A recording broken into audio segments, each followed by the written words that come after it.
تو میں آپ کو ایک اسٹیٹمنٹ سناتا ہوں شاہد خاقان عباسی صاحب کا، جو انہوں نے گزشتہ روز ہمارے پروگرام میں ہی کہا. دکھائیے گا جی کیا بولا.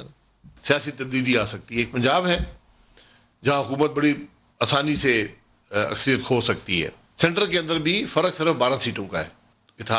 دو اتحادی چھوڑ جائیں بات ختم ہو جائے گی. سیاست یہاں سے لے کر اگلے 6 ماہ کیا نظر آتی؟ ٹرموائل. میں تو تبدیلی دیکھتا ہوں. تبدیلی کی تبدیلی دیکھتا ہوں. کب؟ جلد.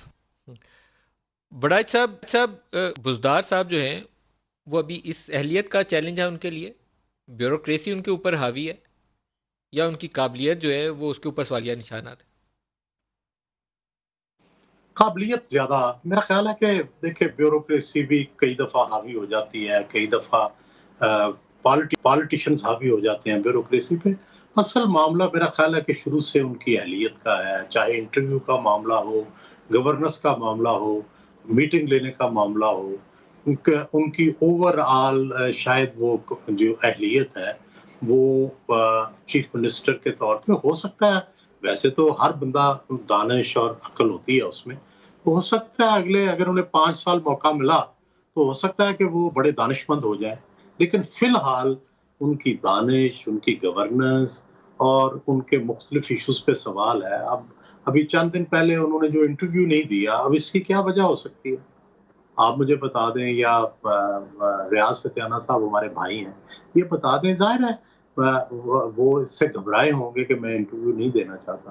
تو یہی وہ ساری باتیں ہیں جس کی وجہ سے لوگ اعتراض کرتے ہیں. اور دوسرا سب سے بڑی بات یہ ہے کہ اصل فیصلہ تو خان صاحب نے کرنا ہے. کوئی صحافیوں نے فیصلہ نہیں کرنا، کسی اور نے نہیں فیصلہ کرنا. اگر خان صاحب جتنی دیر مطمئن ہیں بالکل وہ وزیر اعلیٰ رہیں گے. لیکن اگر خان صاحب بھی مطمئن نہ رہے، جیسے کہ ہمارا اندازہ ہے کہ اب ان پہ جو اندھا اعتماد تھا، اور جو پہلے وہ سمجھتے تھے کہ نہیں ہر صورت جتنی دیر میں نے رہنا ہے اتنی دیر اس نے رہنا ہے، میرا خیال ہے کہ اب وہ صورتحال نہیں ہے.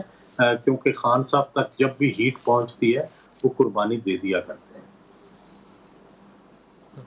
بڑائی صاحب پنجاب کے اندر انہوں نے پرائم منسٹر نے جو تجربات کیے اس میں تگڑے چیف سیکرٹری اور آئی جی کو لگا کے دور سے بیٹھ کے معاملات کو سنبھالنے کی کوشش کی گئی. تسلی اسٹیبلشمنٹ کو بھی اسی طریقے سے دی گئی کہ ہم نے تگڑے بندے لگا دیے ہیں اسٹیبلشمنٹ کے اندر، سول بیوروکریسی کے اندر، جس سے معاملات سنبھالنے میں آ جائیں گے. اب اگر تبدیلی کا سوال آتا ہے تو وہ تبدیلی آپ کو کیا نظر آتی ہے with in P T I? اور آپ کو یہ لگتا ہے کہ پاکستان مسلم لیگ نواز شہباز صاحب جو بڑی دیر سے آس لگائے بیٹھے ہیں، 2 سالوں سے انتظار میں کسی ٹیلی فون کال کا، کہ ان کو وہ کال آ جائے گی؟ میرا یہ خیال ہے کہ اگر عمران خان صاحب کی مرضی سے ہوئی تو پھر تو پی ٹی آئی کے اندر سے ہوگی، اور میرا خیال ہے کہ مرضی سے ہوگی. میرا اندازہ ہے ایک ایز اے سیاست کے ادنا کارکن کے کہ ان کی مرضی کے خلاف تبدیلی نہیں آئے گی.